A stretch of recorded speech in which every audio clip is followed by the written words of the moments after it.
After an unpredictable 2016 for the euro, analysts are saying that 2017 could be just as volatile, with a number of European elections added to which the ECB is tapering its QE programme.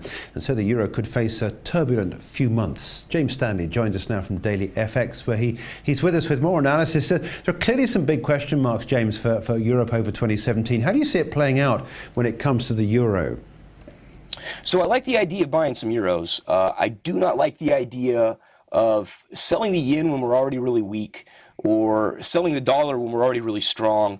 I want to try to pick on an area that might be a little less noisy. The area that I'm looking at is Australia. Australia just had a new central bank governor take over, Dr. Philip Lowe. Australia still has some room to come down on rates. They're still very exposed to China, and it looks as though China is going to be facing some increased pressure before too long.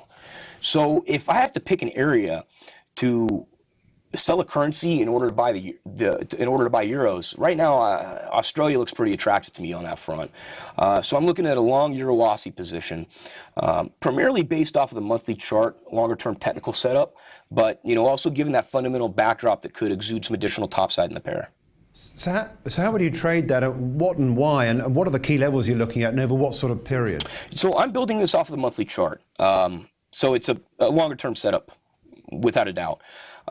There's a couple of different areas underneath current price action that are really appealing to me. We had a swing low at 136.50 take place in about 2015. A little bit below that, around 135, we have a really big Fibonacci level. So I want to look at getting stops well below that potential support, around 134. On the top side of the move, I'm going to set profit targets up based on psychological levels at 150, 152.50, and 155. Now, each of those levels had worked as a swing high at some point in 2016. So I like those for profit targets. If we're able to break above that zone, then I'm looking a little bit deeper, 160 and then 163.77.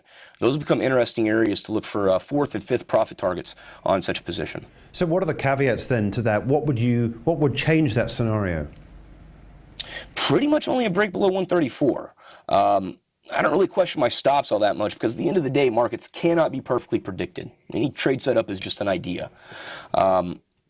We have European elections, of course. Something there could possibly change the scenario, but I mean, that's pretty disconnected from where we're at right now, because those elections aren't happening for months.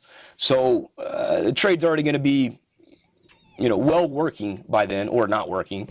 And at that point, it's probably going to be a little bit too late to change that scenario basis. Break below 134 is the one thing that will nullify this trade. Okay, James. All right. Look, it's a pleasure. Thanks indeed for joining us. James Stanley there from DailyFX in New York.